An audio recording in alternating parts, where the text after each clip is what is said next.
Are you guys able to see? I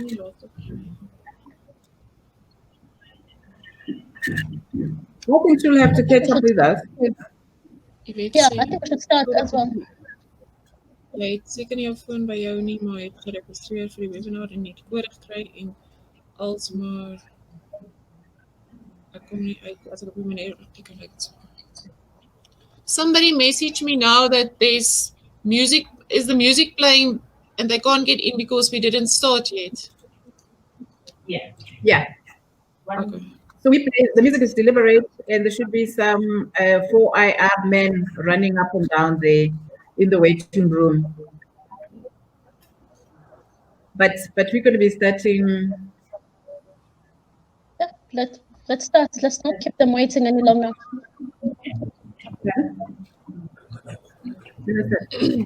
Yeah. Okay, let me moisturize my lips for the last time with Vaseline. Moisturize what? Your lips. My lips. Okay. But I can't find my Vaseline. I Enjoy. wanted something. I hope they're not seeing us there. Okay. So, ready, steady? Yep, let's start. Let's do this. Ek kan nie wanneer Yeah.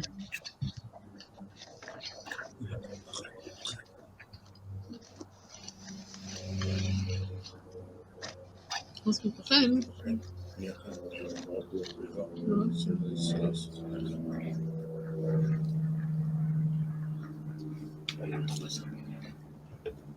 Greetings to everyone. My name is Mabureng Maharaswa. I'm an entrepreneur and a content producer. I am going to be the moderator for the session today. It is my great pleasure to welcome all of you, the panelists in particular, and our friends who have joined us, today. We're in conversation with 5 magnificent women who continue to use their power to impact society in various ways. Without waste of time, at this point, I would like to request the panelists to introduce themselves briefly and also tell us about their discussion topics. Can I start with you, Dr. Matite? Good morning, everyone. Dumelang, Khoimore, buenos dias, Hondo Hai Ate. My name is Mama Khaledise Matiti. My title today, the topic is on well-being in the middle, and then stress on the other side, bipolar. So not bipolar, the disorder, just we understand our well-being and how do we look after ourselves so that we don't get stressed and depressed. Thank you. Okay. Can I have Ms. Freedom? Good morning, my name is Marie Strydom and I'm from Bloemfontein. Thank you for the honor to be in this Women in Me webinar with all the spectacular ladies. I'm going to discuss the topic, managing your career how you see fit. Okay. This sounds interesting. And then Madam Zenzi? Hello, everyone. Very excited to be here today. I'll be discussing women and men fighting for justice and equality. I am an artist, actress, activist, a graduate of Ohio University with a BFA in Fine Arts and Theater, and a former touring company and company member of the Cincinnati Shakespeare Company. I'm very excited to share with you all today. Thank you. Okay. Madam Portia? Hi, everyone. My name is Portia Shabalala, and I'll be discussing with you today opportunities available to us during this 4th industrial revolution. I look forward to chatting to you. I am a founder of Portia Decathlonist Foundation, a career technologist by training, as well as involved in many other social projects, one of them being with the Obama Foundation. Okay. So thank you very much, ladies. Let me just tell our friends who are participating that one of the panelists is very nice and beautiful. The name is Dr. Morosi. We'll also be talking about very interesting personal experiences that will assist to empower us all. On that note, I think we are ready to actually start with the conversation. Can I start with you, Madam Claudia? You say you're going to empower us about the fourth industrial revolution, which, if you think about it, a lot of people have actually used it as a buzzword, but most of us don't understand it. So, can you unpack it for us? What is it? Absolutely. Given that we are having a Woman in Me webinar and we are still in the context of Women's Month, I thought to really shine a spotlight in who we are as women and how we actually make a difference in these different industries that we operate in. And so for me, being a career technologist, but before I step into that role and step into the conversation, I am a mother first. And I'd like us to bring that consciousness into the room as we discuss this topic of course, of great debate, currently more in the economic sphere, but we need to be able to bring all of these opportunities back home. So yeah, myself, I'm a technologist, but I'm a mom first. I'm part of a choir, I'm part of a church women's group. And I really just like to bring that into the room as we, of course, are here to empower each other as women of substance. Right, I'm going to have to switch screens. Apologies for that. I am seeing a different presentation on the screen. One moment, please. Thank you. So what is the fourth industrial revolution? In its literal translation, it's the fourth time that society has evolved, truly speaking. The very first revolution was truly a revolution in the 1700s, where for the first time there was the mechanization and industrialization of how society operated. The steam engines, the very first trains were manufactured around about this time, and this idea really of an industrial society started. This then moved after a couple of hundred years into the second industrial revolution, where all of a sudden there was an innovation of this mechanization of industry. We started to see assembly lines in industry, we started to see mass production in industry, as well as mass delivery and transportation of resources and goods. Fast forward a couple of hundred years, we landed into the third industrial revolution. The very first computer started to be known. The development of networks and the ability, for different societies to converge through networks and the very first computers. Also, in this third industrial revolution is the first time that we heard about the internet. The big world wide web, and of course, the beginning of everything we know today to be this and that, e-commerce, websites, etc. Today, we're living in what we call the fourth industrial revolution, where now we are living more in a connected society. The breadth of data and services cut across between physical spaces as well as digital spaces. It's a world of a time of absolute wealth of opportunity, and it's very important that we as society adapt to this new era, which surely would last a couple of hundred years as well. So, as it is, of course, a new entry into society, there are a couple of emerging technologies that are leading the way. The main one being the 9 I've got on the screen. And there's going to be so much more. I think when I look at theory today, I see a list of way above 9. Big data is one that fuels this whole idea of the fourth industrial revolution.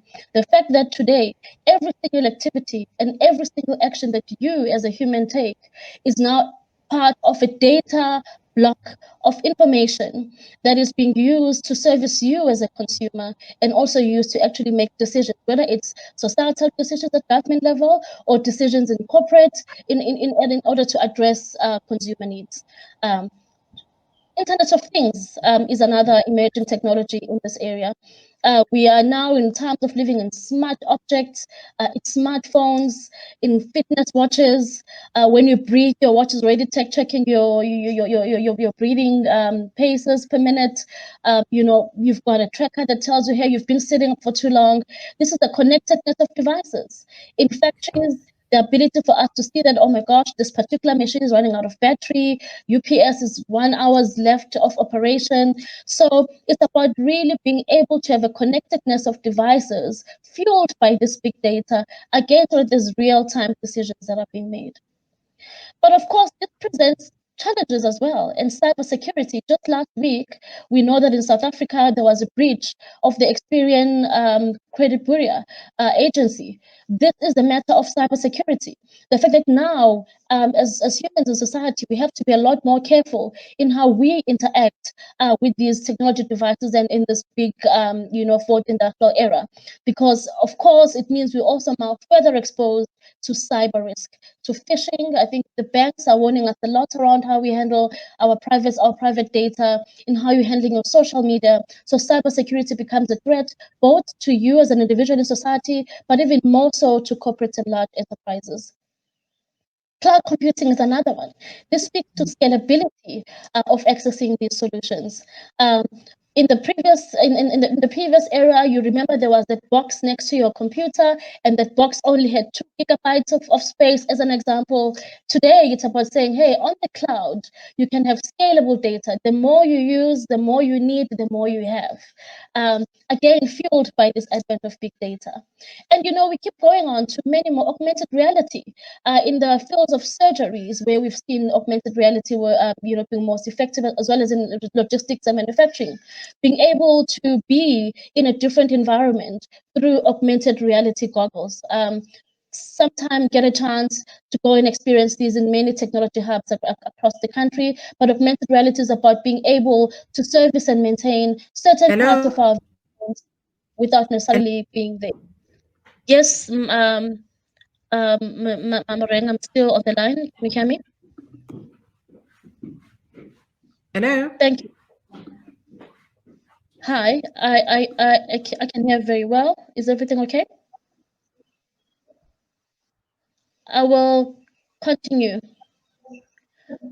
Autonomous robots, again, very much in factories. We are seeing this idea of robotics, and I think this is the one technology that actually presented so much fear in society, saying, oh my gosh, now our jobs are going to be impacted. This is not the case. We got,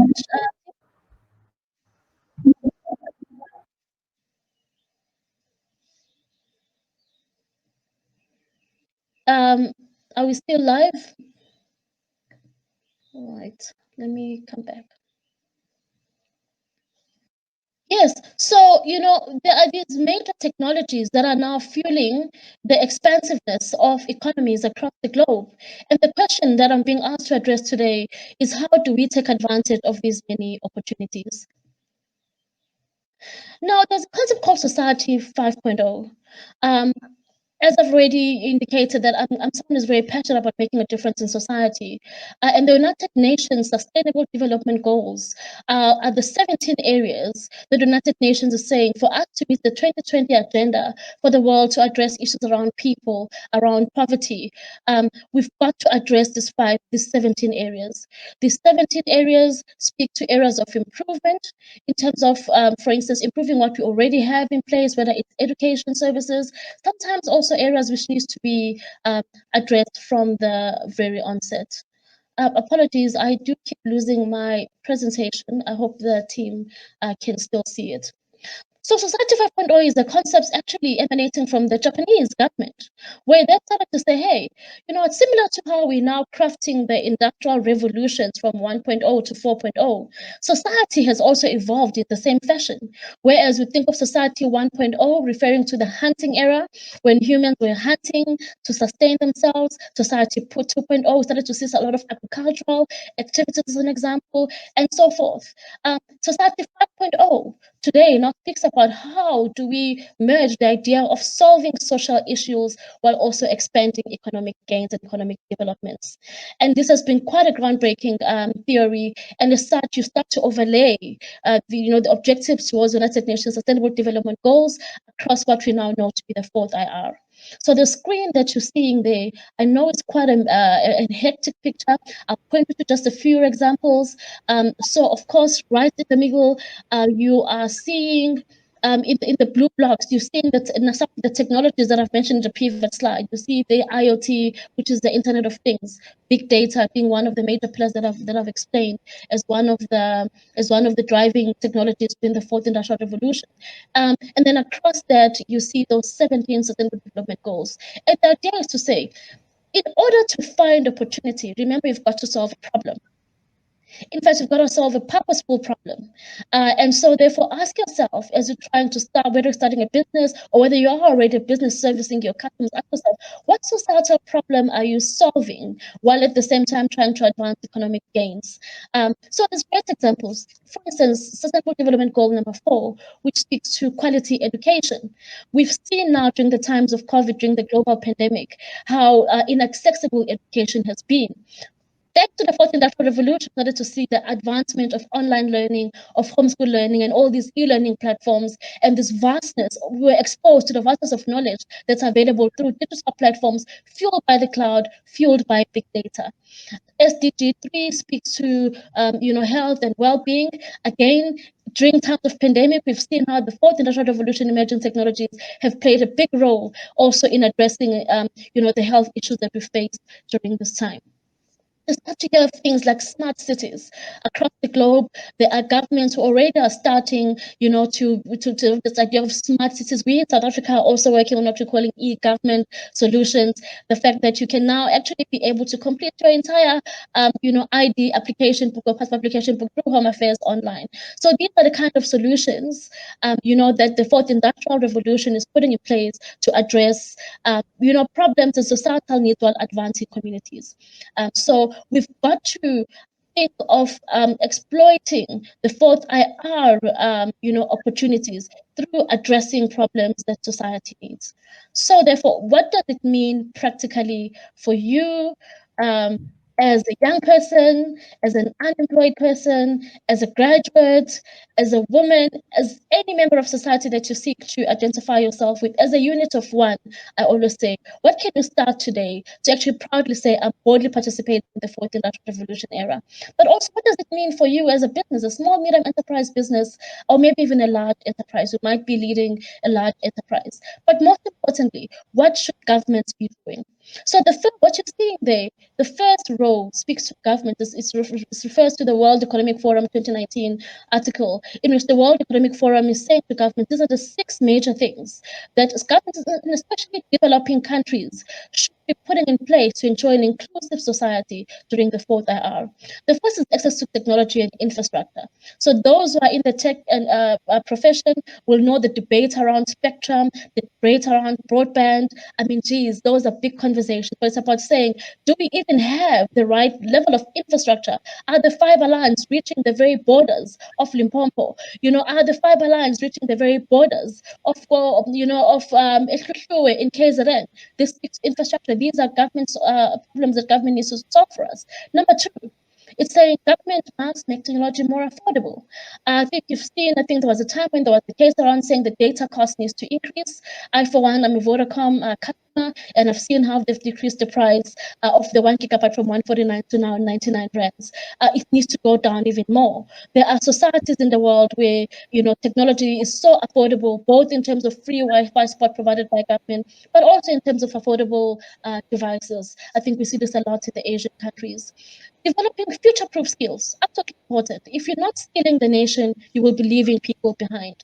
Identifying niche opportunities, which means speaking to the woman farmer in the corners of Pumalanga who is farming a small patch of, whether it's bananas or avocados that she's selling in the communities. How are we enabling her in this fourth IR era? 5, policies. Is government putting in place the right policies to protect? I think here of the POPIA Act, the Personal, Protection of Personal Information Act, which specifically speaks to this idea of big data, open systems, and there's no cybersecurity. So how is government protecting us, during these times of this expense of technology? And of course, harnessing the potential of partnerships. So that's what the World Economic Forum is saying to developing nations, that they need to address the 6 areas.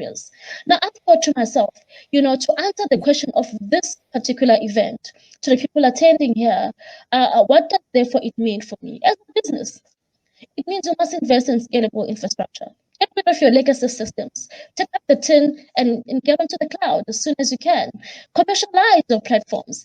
We saw again during the global pandemic that actually shops were closed. So those businesses who were ready and geared to adapt to e-commerce platforms were able to still monetize their businesses. So these are things that you as a business person should already be thinking about. Making technology more affordable. Think about your budget and cost of IT. We are now as IT professionals looking at how IT budgets are moving from, right beginning of the year saying, hey, we're giving this particular organization, they're going to be spending 5 billion rands on IT infrastructure, no more.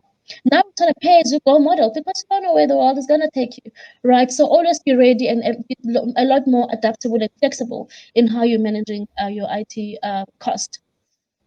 I'm very much conscious of the time. Post, please do keep me honest. Future-proofing your skills. Again, fear around people losing their job. No, it does not have to be. We have to retrain our staff because the idea is as much as the fourth industrial revolution is increasing our efficiencies, but in this very same vein, it's human beings that must drive that agenda. So those human beings must be retrained. And so it could be that your job is just so much more digital than it was before. Niche markets, know your customers. What are your policies? Work from home policies. We've seen this another area that was exposed now during the global pandemic.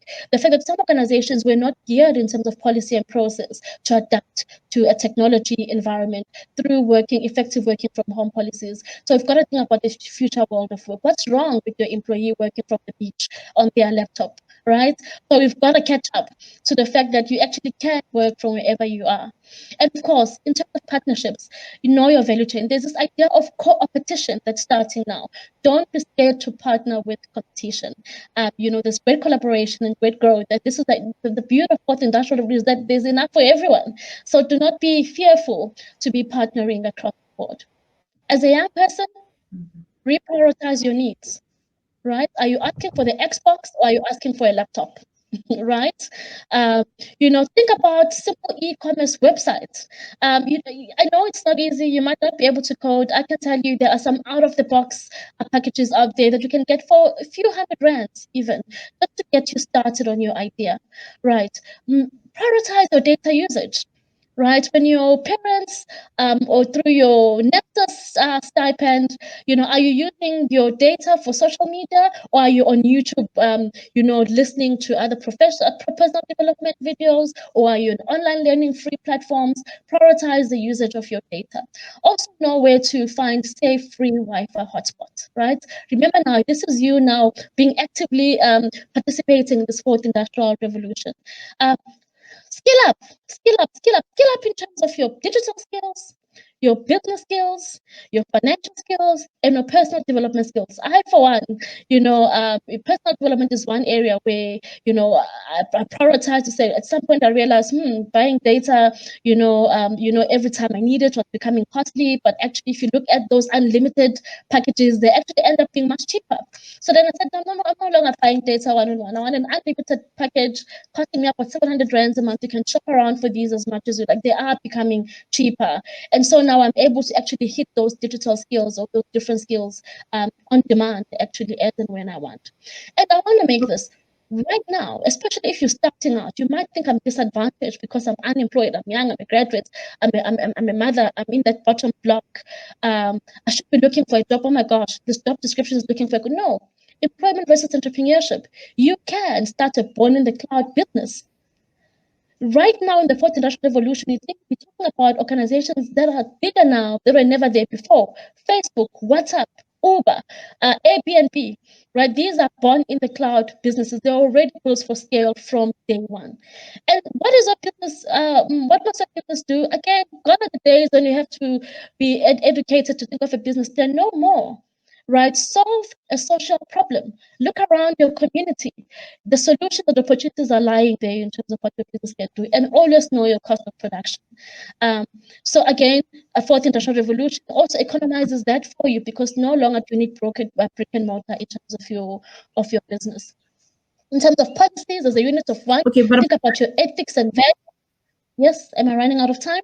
I'm wrapping up. Let me wrap up quite quickly. Yeah. So unit of one. yeah, wanted to say to you, you need to sort of like wrap up because we having questions coming through Sure. as well. Remember, we're going to have Sure. questions, and then some are going to come through the chat room and so on. So yeah, Absolutely. I'd like to wrap up. 1 minute. Absolutely, 1 minute. Yeah. So, lastly, just to close on this point, around partnerships. Think about, I speak about our partnerships here. I'm referring to your sponsors.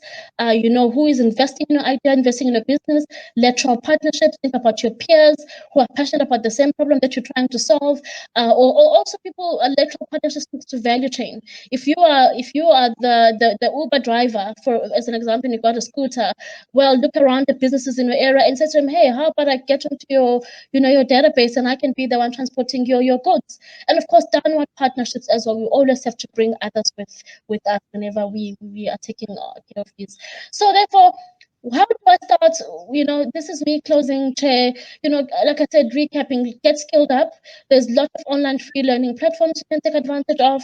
There's also some class-based opportunities for young people. I've got a few examples listed there. Follow the big players. See what they're doing. They are driving the trend. Join the conversation. President Ramaphosa last year launched the Fourth Industrial Revolution Commission of our own country. So, guys, we're right up there in South Africa. So join the conversations. Follow these tech conferences. Read these blogs. You get to really maximize your potential here. Thank you very much. I'm done. Okay, all right. That's quite a mouthful. I hope our friends who are listening to you have gotten some light in terms of what this is about. The message I'm taking from yourself is that we are actually surrounded by fourth industrial revolution technology surround us. Some of it we may not realize them as such, but they definitely are. Now, I just want to ask you a question. And then this question must actually just be must be as brief as possible in answering this one. Now, you said to me that we can start as a unit of one, which basically says, and then at the same time you talked about co-opetition. So you're basically saying you can either do it yourself with the support of the others, or you can basically actually do it, collectively and so on. And this talks to businesses, this talks to individual initiatives and so on and so forth. Now, I want us to tell us in half a minute how it happened that through your foundation, you found yourself as an Obama Foundation leader. Because I think that's a lesson that people can also take to say, I might be doing my own thing alone here in my corner. It might succeed, to some extent, but I also need to explore other possibilities where I can get bigger in the same initiative or explore others. So Absolutely. just tell us what it would take if you want to become a leader of the Obama Foundation. Sure. Thank you very much. In half a minute. So President Obama, the 44th President of the United States, of course, you know that he's got an personal affinity to the continent of Africa, but also the leader of the global nation. He felt a responsibility to really empower and drive impact in the African continent. So one thing that he observed and knew from himself, from his own personal journey, is that young people are always the force for change. In fact, did you know that actually Africa's population balloons in the demographics of young people? So then he went on to start what he calls the Africa Leaders Program, where he selected 200 young leaders across Africa who are all driven to make a difference in their society. And he says, I want to take these young people and I want to say to them, guys, I started off there, you're doing the right things, and let me help you do even better and maximize. So here I was, having just started my Portia de Catonis Foundation, a foundation which I started to support scholars, young scholars, both in primary schooling education as well as in secondary schooling education, in order to intervene in terms of their educational capacities, in their social development capacities, expose them to, very good quality education interventions. There's a whole breadth in my website, portiadecatonis.co.za. And why did I do this? Because I myself was one of those young people back in Cape KZN, 17 years, not yet to go to university, but it was someone who said, who put me through a scholarship program. So I'm giving back and I'm trying to get this done here in the country. And so I submitted this because I was struggling to get it off the ground, because I don't have expertise actually of doing a social projects that cuts across the whole nation. So I said, Obama, please help me out. I'm one of those people you're looking for that's trying to make a difference. They looked at my design. I'd already done my design and my concept paper. I just needed a boost to get this done. And they're like, you're the person, you're in.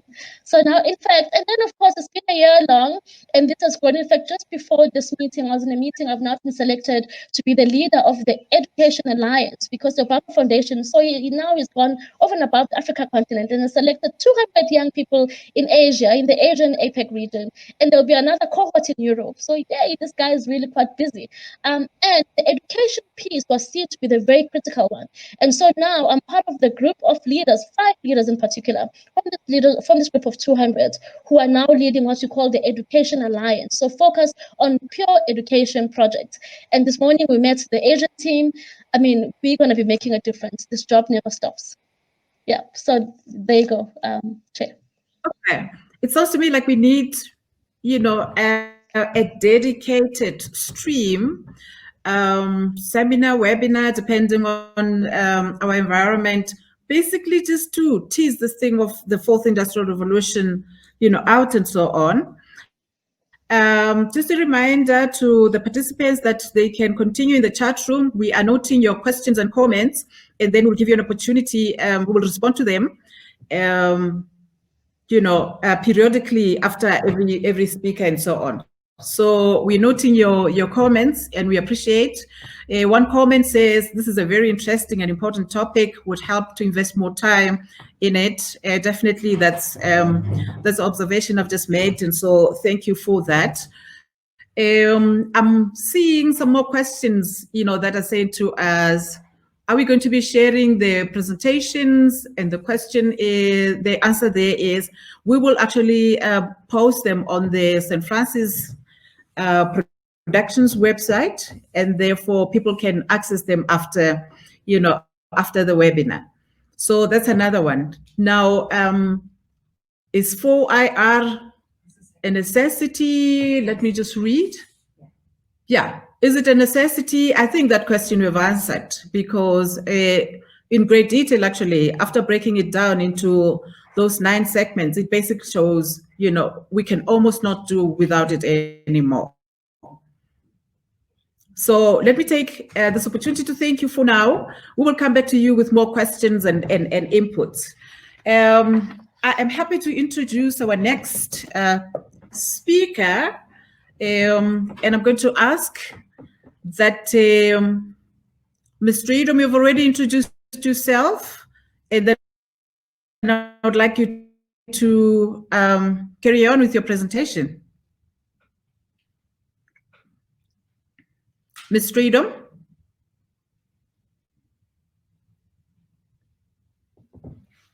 Ms. Freedom? Hello?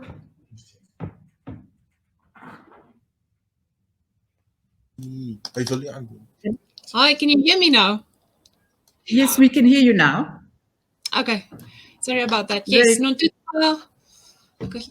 Nontutsu will quickly share the video. Okay. All right.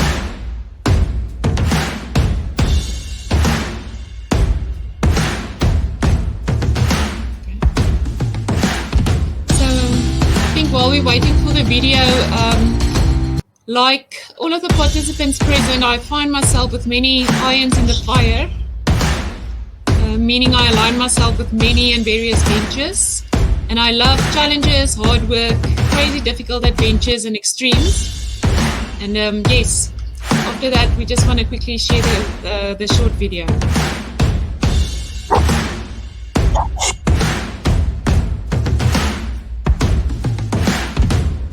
Is keeping us in suspense, eh?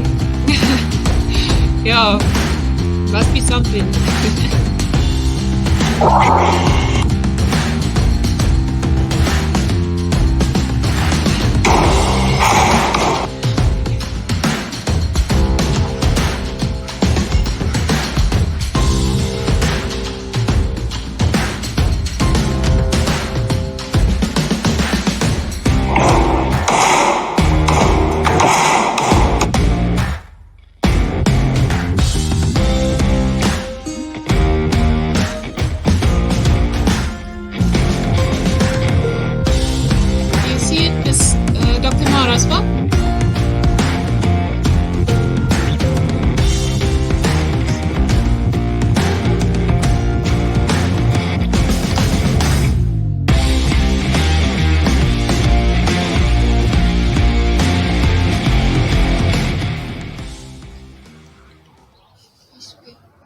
Hoekom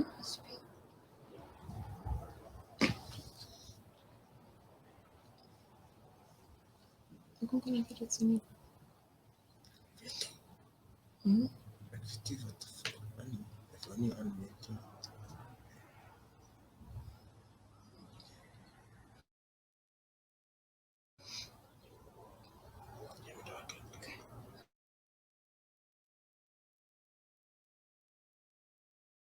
Iets goed.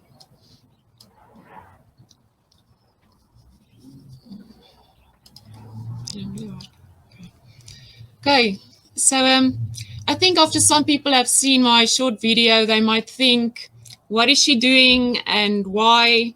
Or probably, this is too muscular for a woman. And is this what fit really entails? Well, I've been through hell and back with critiques and stereotypes. And in the beginning, I was very offended by comments and critics. But later on, I realized that most people simply just don't understand what leading a fit and healthy lifestyle and preparing for competitions entails. So what I want to do today and what I do throughout my life is to basically use my story to encourage women to be authentically themselves. My story is a bit of a Cinderella story, but instead of glass slippers and a fairy godmother, mine features some hardcore training, perseverance, discipline, and serious grit. So if we look at my youth, when I was young, my dream was to become a lifestyle chef, have my own business, and eventually obtain an MBA degree. So this is one of the biggest goals I ever wanted to achieve. And where I grew up is far away. It's a little small town in the northern Cape. It's called the R. It's in South Africa, obviously. And from a young age, I loved competitive sport. My parents worked very hard to support my dreams, and I was privileged that they sent me to Paul Gymnasium, where I excelled in sport and completed my high school career. So now, remember, I was far from home, was very young, and could only go home during holidays. But this is the thing that made me tough and independent. And I think that's something we as pioneer women should teach the youth today, to be tough and independent from a young age on, because life is tough out there. So I was a normal active teenager, but unfortunately allowed some unhealthy student lifestyle to catch up on me a little bit. And after completing degrees in hotel management and education, I started teaching at an all-girls school where a structure of lean meals and occasional visits to the gym got me back into shape. And soon after that, I enjoyed a healthy pregnancy, and my newfound love for family and career prompted me to review my career trajectory. So then, here's where it all basically happens. I had a sudden wake-up call before I turned 30. I wanted to be physically strong, emotionally, and financially. And I knew that only I can make this happen, and I needed to make a choice. So I quit the teaching to pursue my MBA degree with the aim of ultimately starting my own business while also working on my fitness career. So if we look at my fitness career, what started out as a personal challenge to drop a few pesky kilos quickly turned into a whirlwind.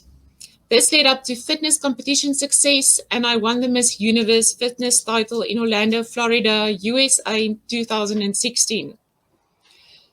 Okay, all of this was obviously much tougher than it seems from the outside. My mornings started at 3:30, and I was lucky to get to bed before midnight. Juggling it all with a marriage as well as a little daughter. It was tough. The amount of discipline that went into my eating and training program was so intense that I almost burned out at some stages of this journey. But I always knew that I made the choice and I did it in the most healthy way possible. And nothing was going to stop me. I refused that my intentions be twisted, and I was going to do it. And I think for us ladies, it's important to show women that these kind of platforms of success can be utilized and transformed into opportunities. And I did just that with my business. Today, I'm the founder and the owner of Zeus Lifestyle. It's an all-encompassing fitness and lifestyle brand that allows people from all walks of life to follow in my footsteps, living a fit and healthy lifestyle. So Zeus Lifestyle includes natural and health products, personalized and tailored meal plans, general and bespoke training programs, as well as a range of fashion-forward fitness apparel. I am living the Zeus lifestyle, and I live my life by leading this example. People know me and they trust me because of this. And I do not promote quick fix or crash diets. And I'm also very proud to see how my clients achieve their health goals, maintain it, and integrate it into their entire family. I also love to inspire. I do inspirational talks and personal motivation sessions, and I do this to try and help our youth, other women, and also men to truly believe in themselves. Because nothing makes me happier than to empower others. Okay, if we go to the next segment of the WFF, I'm currently the South African president of the World Fitness Federation. I'm also an international bodybuilding and fitness judge and a professional fitness athlete. And I spend a lot of my time plowing back into the community, which I think is vital for any type of business success. Plowing back. All of my employees, especially the underprivileged, are on my Zeus Lifestyle program, and they experience great success with weight loss and overall physical and mental health improvement. And I think all of you will agree with me that a healthy and motivated employee is a huge asset to any business. So by doing all of this, we need a platform to give exposure and to build. And I think that's exactly what we all are trying to do today. And I believe it is vital to use technology, like Ms. Portia said earlier on, especially social media, to create awareness.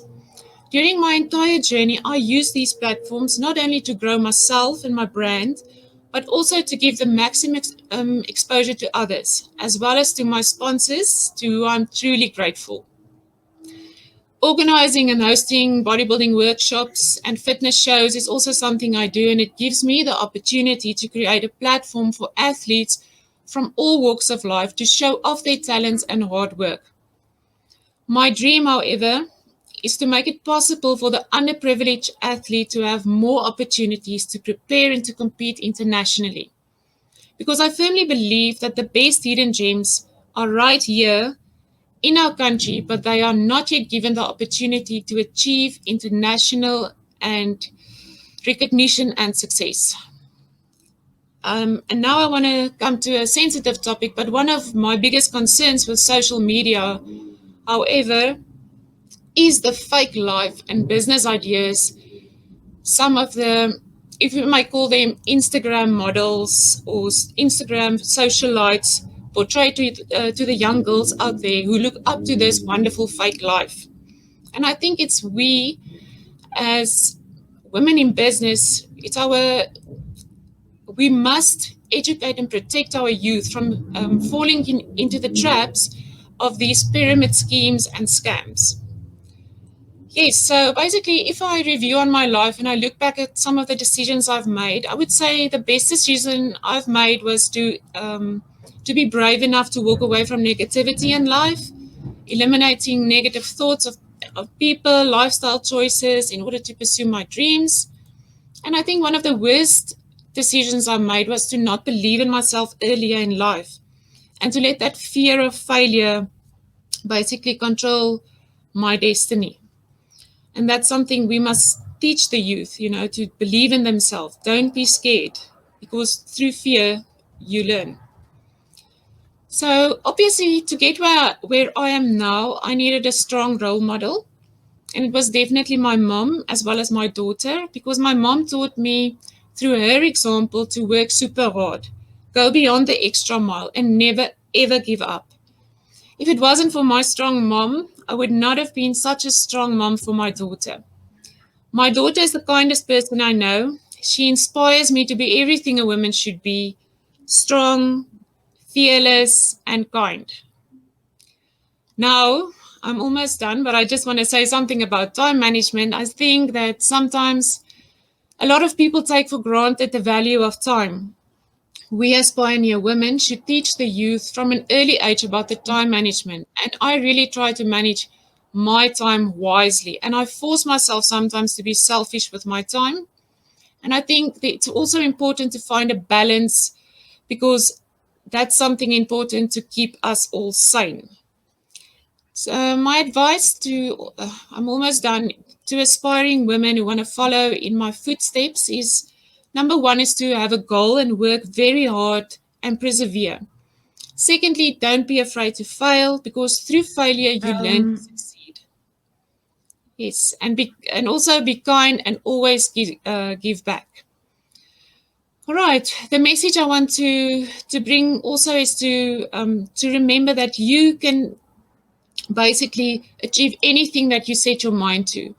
Your mind is the most powerful asset one has, and there's no doubt in my mind that we can train our brain, and while doing this, we as women have some kind of a superpower. Lastly, to be a woman is to be strong but benevolent at the same time, and to find the balance between being a warrior and a nurturer, depending on what the situation demands, and also to have the wisdom to know when to be assertive and confident and when to be gracious and humble. And women, girls, you definitely don't have to be an anti-man to be a pro-woman. And this is basically how I manage my career, how I see fit. Thank you. Okay, thank you so much. The first question that has come through is, are men afraid of you? Of course. Definitely. I had various comments at the beginning. I was so offended because people will say, look at her muscles. She's probably beating up a man. Look at her. She looks like a man.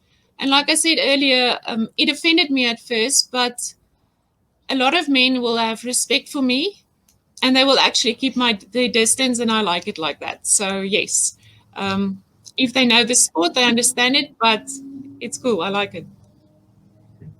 Okay, all right.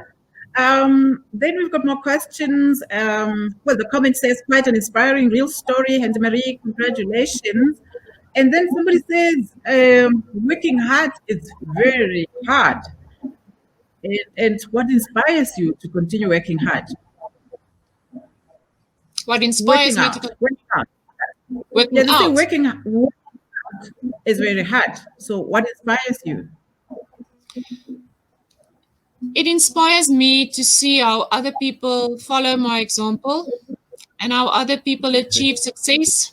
It inspires me how I inspire my daughter and how she's following in my footsteps and also living a balanced, healthy lifestyle. So working out becomes an addiction. It's really nice. Yes. Okay, all right. Um, should we say there are comments streaming, and then let me reassure our participants that we'll come back and read them all, and then the questions that you're posting will be answered.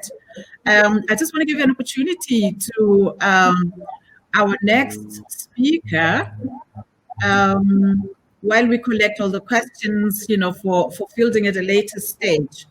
Our next panelist is our very own Madam Zenzimda.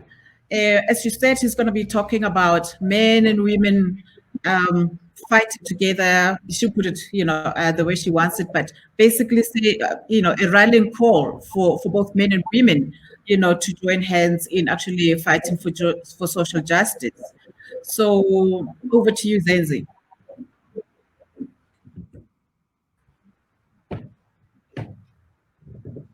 Can everyone hear me? Yes, we can hear you All clearly. right. Wonderful. Great. Yes. All right, everyone. So hello again. Today I'll be discussing women and men fighting for justice and the Black Lives Matter movement. But before I dive on in, I'd just like to reintroduce myself again. I am Zenzi Umda. I'm 23 years old. I'm an artist, activist, and actress. I'm a graduate of Ohio University in Athens, Ohio, with a BFA in Fine Arts and Theater. I am a former touring company and former company member at the Cincinnati Shakespeare Company. So we'd first like to talk about what is Black Lives Matter, right? So the Black Lives Matter movement started off as a hashtag, turned into a whole movement in 2013. It was created by three radical women, Alicia Garza, Patrice Cullors, and Opal Tometi, as a response to the murder of Trayvon Martin in 2012. So the following year after Trayvon's murder, the following Mike Brown and Tamir Rice were murdered by police, and the Ferguson riots in Missouri occurred. So the following years after that, Eric Garner and Philando Castile, as well as many other Black men, were affected by targeted violence as well as police brutality. So the movement was very centered around cis heterosexual and Black men who are in fact disproportionately affected by violence and police brutality. But because of this, many marginalized groups that are a part of the Black community are left out of the conversation. So we need to talk about who is it that is left out of the conversation. This would be members of the LGBT plus community, women, and this would include all women, including trans women, which I will touch on a little bit later. So Sandra Bland was murdered in 2012 at a traffic stop and was publicly blamed for being aggressive. That continued to be the narrative for Black women. For example, Black women are angry or aggressive, strong. But with the murder of Sandra Bland, it did start the hashtag Say Her Name, which went trending internationally in places like the US, the UK, South Africa. It was quite global. And even though we had this big hashtag that went viral, the movement still continued to focus on Black men, even though the backbone of the movement was women. So it wasn't until Breonna Taylor, which happened quite recently, that we're seeing a giant shift in women being pushed to the forefront of the Black Lives Matter movement. So we have to remember with Sandra Bland, everyone is very quick to invalidate the death because they said, oh, she was aggressive, oh, she did ABC. Whereas with Breonna Taylor, everyone across the board, regardless of race, is very upset because she was murdered while she was sleeping in her home. So at this point, no one can come up with excuses of police brutality and the hate crimes against Black people, but specifically Black women, who are now being pushed to the forefront.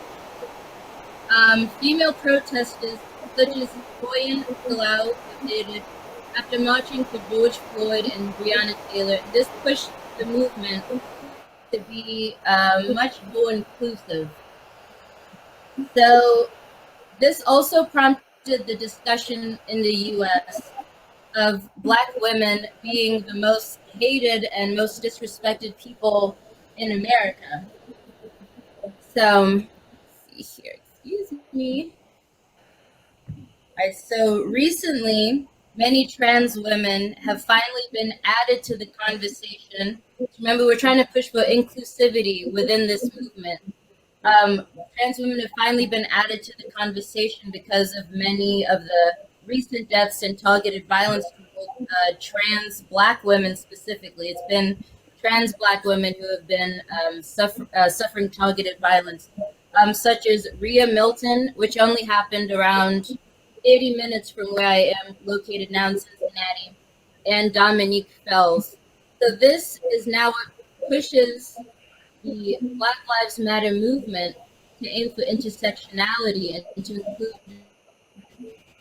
everyone into the narrative. Some people have argued that you cannot claim to be a part of the movement if we are leaving people out of the conversation. You can't claim Black Lives Matter and then say you don't like gay people or trans people. You have to stand up for everyone versus just what pertains to you, if that makes sense.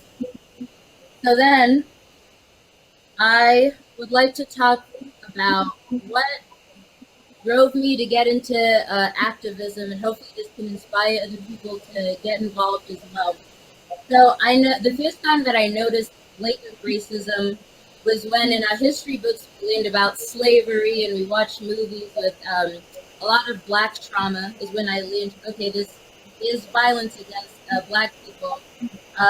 But it wasn't until the story of Emmett Till that I realized that I experienced blatant racism, or I like witnessed it. And for those of you who don't know who Emmett Till is, um, back around the civil rights era, Emmett Till allegedly whistled at a white woman, uh, and the white woman falsely accused him of things he did not do, and he was brutally attacked by the police.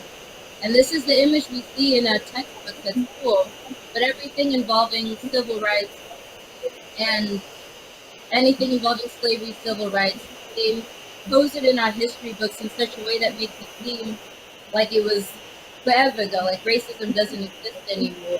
And being younger, you think that, but unfortunately, that's not the case. So it wasn't until Trayvon Martin that I really felt impacted and forced, almost forced into doing the activism. It felt like a must and a need. So Trayvon Martin was murdered by an off-duty policeman, George Zimmerman, who is actually currently he's been rewarded for doing the things he did. He said that Trayvon Martin um, had a hood up and looked like he had a toy gun, and that was grounds to kill him. Who was completely innocent. He said he looked suspicious. So it wasn't until then that I felt kind of the drive to do what I'm doing here. We are the same age. If he was still, I think he's a year older. If he was still alive today, he'd be 24 years old. Um, and people were very quick to invalidate his death and blame him for it. And it was very hard for me to not take that personally, as it could be my brother, my dad, or anybody really that I'm close to.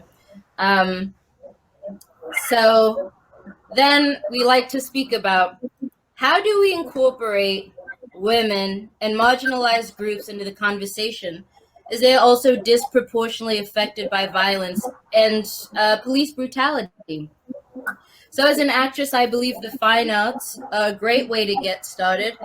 So much of what we perceive is from the media that we consume in its many forms, whether it's novels, newspapers, film and TV, theater, in my case. And we always need to ask the question, always, not with just with theater, but with whatever you are doing, whether it's fitness, whether it's media forms and whatever, you need to ask who is in the room. I think this has to be one of the most important questions we should ask ourselves daily when we hear about the things that we're hearing. Who is in the room? So in terms of theater, we always have to ask that question. Who is in the room? Who is the one making the decisions? And who is in charge of what we put out there? So what we need to do is we need to push for diversity in these spaces. Unfortunately, in the US, universities, Hollywood, Broadway is run by older white men. So because it's run by older white men, who are we seeing represented? It's just one of those things that we have to think about. So we just need to push for diversity in these spaces. So at my time at Ohio University, I was in the first all-Black and all-female production titled Defiance of the Dandelions, which focused on Black resilience, which is pictured here in this slide. We have our hands up in this position, which is the infamous hands up, don't shoot. And at the Cincinnati Shakespeare Company, it was our mission to push for diversity in Shakespeare and bring it to lower income communities in order to make it accessible for everyone. Our actors include queer, Black, and POC actors